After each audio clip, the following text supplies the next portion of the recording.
عورت کی آواز کا پردہ ہے. اب دیکھیے کس حد تک نماز میں اس وقت عورتیں بھی شریک ہوتی تھی. اگرچہ حضور نے فرمایا مردوں کی صف بہترین سب سے آگے والی ہے اور سب سے بری صف سب سے پیچھے ہے، کیونکہ اس کے پیچھے پھر عورتوں کی صف ہوتی تھی.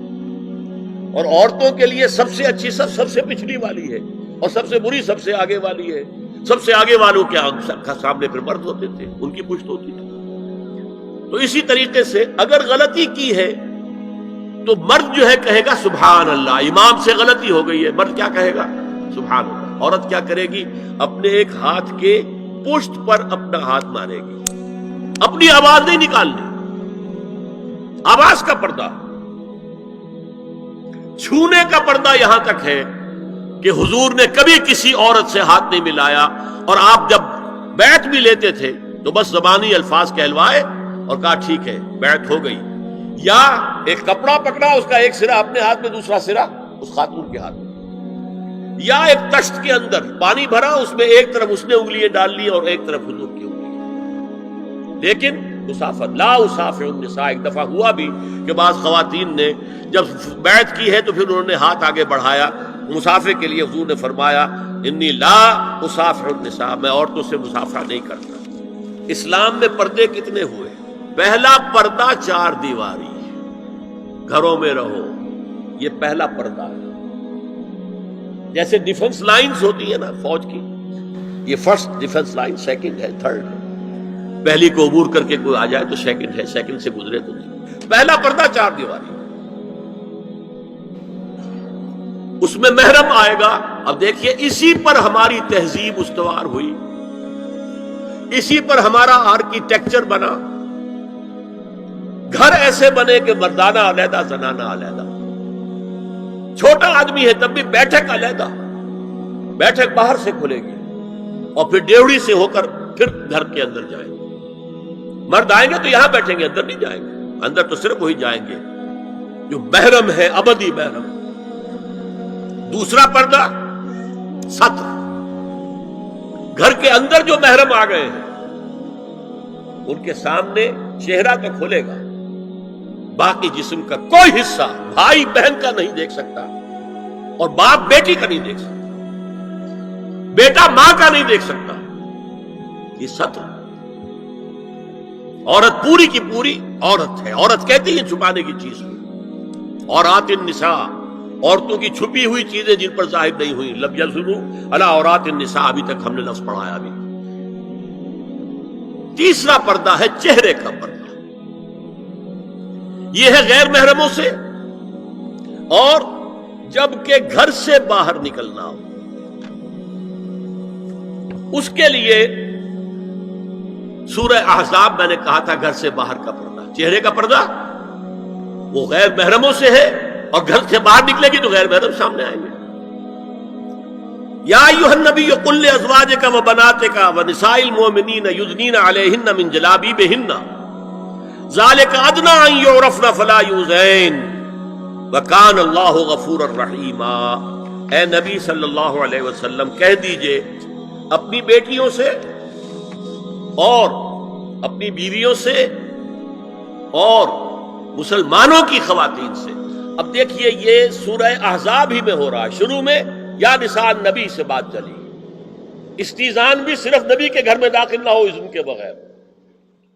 آگے چل کر سورہ احزاب ہی میں عام بھی کر دیا.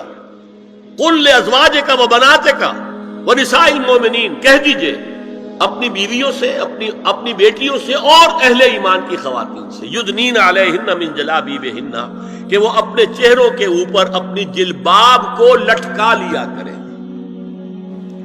چہرہ چھپ جائے. اب اس کی تفسیر میں چاہتا ہوں کہ آپ کو جو مختلف مفسرین نے کی ہے وہ آپ کے سامنے میں رکھوں. حضرت عبداللہ ابن عباس نے اس آیت کی جو وضاحت فرمائی ہے اسے حافظ ابن کثیر نے اپنی تفسیر میں اس طرح نقل کیا ہے. اللہ نے مسلمان عورتوں کو حکم دیا ہے کہ جب وہ کسی کام کے لیے گھروں سے نکلیں تو اپنی چادروں کے پلو اوپر سے ڈال کر اپنا منہ چھپا لیں اور صرف ایک آنکھ کھلی رکھیں. دونوں آنکھیں بھی غلط ہیں. ہمارے ہاں برقع کیوں بنا تھا؟ دیکھیے چادر میں عورت لپٹی ہوگی، اس کا ہاتھ جو ہے اس چادر کو سنبھالنے میں آکوپائی ہو جائے گا۔ برقع ضرورت کی ایجاد ہے جو ہوا ہے، اور اس کے آگے آپ کو معلوم ہے پچھلے برقعوں میں جالیاں لگی ہوتی تھی کہ نگاہوں سے بھی براہ راست سامنا نہ ہو، اور یہ میں نے اپنی آنکھوں سے دیکھا۔ انقلاب ایران کے بعد جو حاجی آئے ایران سے، ان کو جو میں نے دیکھا ہے، اس طرح چادر میں ملبوس عورتیں ہوتی تھی، لمبی سی چادر، ایک ہاتھ سے اس کو اس طرح پکڑا ہوا ہے، اور صرف ایک آنکھ کھلی ہے، دوسری نہیں۔ میں نے شروع میں کہا تھا ہمارے نزدیک اسلام دین ہے، صرف مذہب نہیں۔ اسلام قرآن اور سنت دونوں پر مبنی ہے، صرف قرآن پر نہیں۔ اسی میں ایک اضافہ کیجئے اس بات کا کہ حضور نے کئی حضرات سے یہ کہا، کہیں وہ رشتہ کر رہے تھے، کہ آپ نے ایک نظر دیکھ لیا ہے۔ اب اگر یہ ایک نظر دیکھنا اس کی اتنی اہمیت ہے تو اس کا کیا مطلب ہے؟ اگر تو صورتحال یہ ہوتی کہ ہر وقت چہرہ کھلا ہے، آ رہے جا رہے، تو ایک نظر دیکھنے کی کیا ضرورت ہے؟ وہ تو دیکھا دکھایا ہے۔ زمانہ آیا ہے بے حجابی کا، عام دیدار یار ہوگا۔ سکوت تھا پردہ دار جس کا، وہ راز اب آشکار ہوگا۔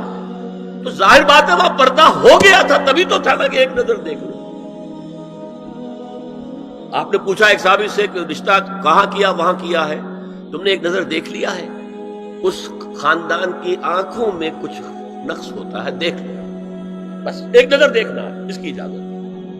تو یہ اجازت ہونا اس کا خود ثبوت ہے کہ عام حالات میں عورت جو ہے وہ دکھائی نہیں دیتی تھی، بلکہ وہ پردے میں رہتی تھی۔ مسلمان جدید تعلیم یافتہ دانشوروں کی منافقت،